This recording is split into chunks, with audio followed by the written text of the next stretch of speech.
السلام علیکم ورحمۃ اللہ وبرکاتہ۔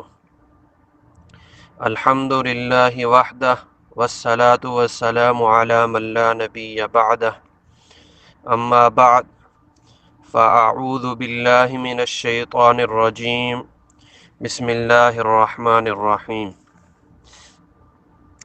من کان یرید العزۃ فللہ العزۃ جمیعا۔ سامعین محترم، آپ کو معلوم ہے کہ دنیا کے اندر رہنے والا ہر ذی شعور انسان عزت و شرف حاصل کرنے کی خواہش اور تمنا کرتا ہے، اور وہ اپنی اس آرزو کو پورا کرنے کے لیے محنت اور کد و کاوش بھی کرتا رہتا ہے۔ لیکن یہ بات حقیقت ہے کہ ایسے لوگ جو دین سے نابلد اور ناواقف ہیں، انہوں نے عزت اور شرف کا مقام حاصل کرنے کے لیے جو معیار بنایا ہوا ہے وہ بالکل بے بنیاد ہے، اس کی کوئی حقیقت نہیں ہے۔ مرکزی طور پر ایسے لوگ جو عزت و مقام حاصل کرنا چاہتے ہیں اور وہ قرآن کریم کے بیان کردہ اصولوں سے ہٹ کر کے عزت کے متلاشی ہیں، وہ 6 بنیادوں کے اوپر سمجھتے ہیں کہ شاید ہم ان 6 وجوہات کی بنیاد پر بڑے عزت والے ہیں، بڑی شان والے ہیں۔ حالانکہ وہ 6 کی 6 بنیادیں عزت کا باعث نہیں بن سکتی اور نہ ہی عزت کا معیار بن سکتی ہیں۔ مثلا کچھ لوگوں کا یہ نظریہ ہے کہ وہ مالدار ہو جائیں تو یہ ان کے لیے باعث عزت ہے، حالانکہ مال کی کثرت عزت کا معیار نہیں ہے، کیونکہ اگر مال کی کثرت عزت کا معیار ہوتی تو قارون عزت و کامیابی حاصل کر لیتا، جس کے بارے میں اللہ فرماتا ہے کہ ہم نے قارون کو اتنا خزانوں سے نوازا تھا، ان قارون کان من قوم موسیٰ فبغى علیہم وآتیناہ من الکنوز ما ان مفاتحہ لتنوء بالعصبۃ اولی القوہ۔ قارون کو اتنا خزانوں سے نوازا تھا کہ اس کے خزانوں کو جو تالے لگائے جاتے تھے، ان تالوں کی چابیاں اٹھانے والی ایک جماعت اور ایک گروہ مقرر تھا جو صرف اور صرف چابیاں اٹھاتا تھا اور چابیوں کی حفاظت کا کام کرتا تھا۔ لیکن کیا اس کو عزت ملی؟ نہیں۔ اس نے تکبر کیا تو مال کی بنیاد پر اس کو عزت نہیں مل سکی، بلکہ اللہ فرماتا ہے فَخَسَفْنَا بِهِ وَبِدَارِهِ الْأَرْضَ، ہم نے اس کو زمین کے اندر زندہ دھنسا دیا۔ بعض لوگ سمجھتے ہیں کہ شاید اعلیٰ عہدے کا مل جانا یہ عزت کا معیار ہے، حالانکہ عہدہ عزت کا معیار نہیں ہے۔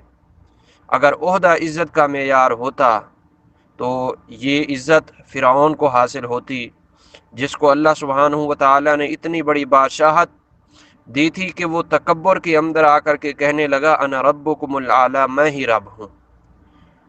لیکن اللہ سبحانہ و تعالیٰ فرماتا ہے فَأَخَذْنَاهُ وَجُنُودَهُ فَنَبَذْنَاهُمْ فِي الْيَمِّ، اس کا عہدہ اس کے کسی بھی کام نہ آیا اور ہم نے اسے اور اس کے لاہ و لشکر کو سمندر کے اندر غرق کر دیا۔ اور اللہ سبحانہ و تعالیٰ نے یہ اعلان کر دیا فَالْيَوْمَ نُنَجِّيكَ بِبَدَنِكَ لِتَكُونَ لِمَنْ خَلْفَكَ آیَةً، آج کے بعد ہم تجھے رہتی دنیا تک کے لیے عبرت کا نشان بنا رہے ہیں۔ تیسرے نمبر پر کچھ لوگ سمجھتے ہیں کہ کنبہ قبیلہ، برادری اور حسب و نسب شاید عزت کا معیار ہے، حالانکہ یہ عزت کا معیار نہیں ہے۔ رسول اکرم صلی اللہ علیہ وسلم نے حجۃ الوداع کے موقع پر فرمایا تھا لا فضل لعربی علی عجمی ولا لعجمی علی عربی ولا لاسود علی احمر ولا لاحمر علی اسود الا بالتقوی۔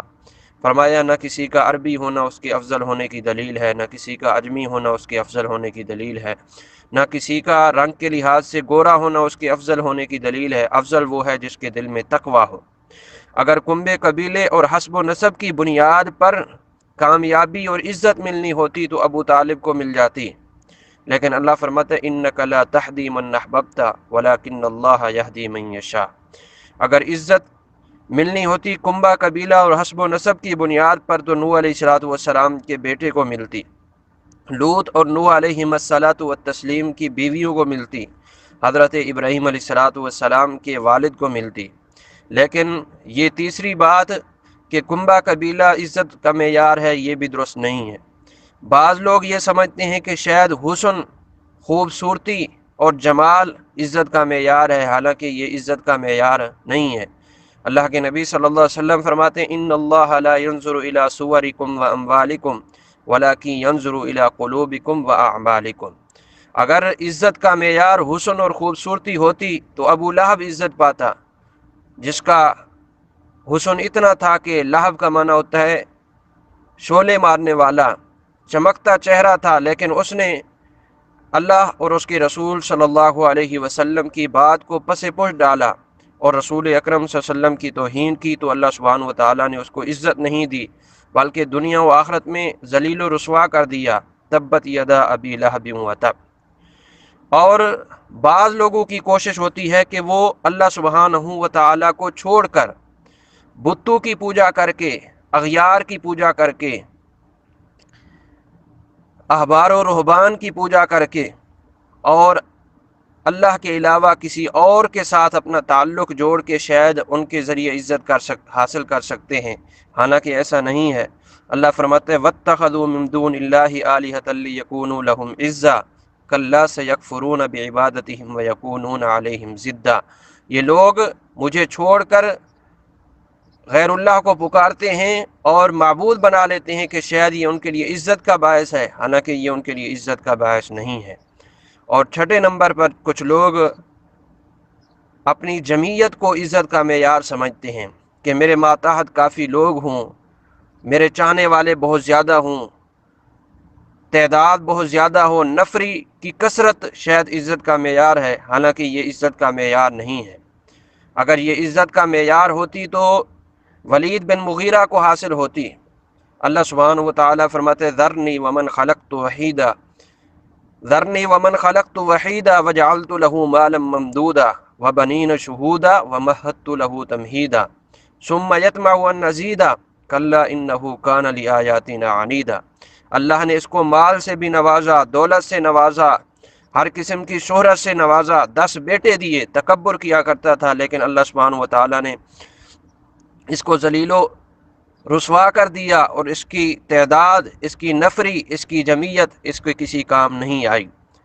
اغیار سے کبھی بھی اللہ کے علاوہ کسی بھی در سے اور کسی بھی ذات سے کبھی عزت نہیں مل سکتی۔ اللہ سبحانہ و تعالیٰ نے یہ 2 ٹوک اعلان کیا ہے ایبتغون عندہم العزت فإن العزت للہ جمیعا۔ عزت ساری کی ساری اللہ کے لیے ہے۔ یہ اغیار سے عزت تلاش کیے پھرتے ہیں، حالانکہ وہاں سے ان کو کبھی بھی عزت نہیں ملنے والی۔ یہ وہ چیزیں ہیں جسے عوام الناس کی اکثریت شاید عزت کا معیار سمجھتی ہے۔ میں نے آپ کے سامنے اختصار کے ساتھ بیان کیا ہے کہ یہ عزت کا معیار نہیں ہے۔ قرآن و حدیث سے ان کا رد موجود ہے کہ یہ عزت کا معیار نہیں ہے، یہ کسی بھی صورت عزت کا معیار نہیں ہو سکتی۔ البتہ عزت کا معیار کون سی چیزیں ہیں، یہ انشاءاللہ اگلے درس کے اندر آپ حضرات کے سامنے رکھا جائے گا۔ والسلام علیکم ورحمۃ اللہ وبرکاتہ۔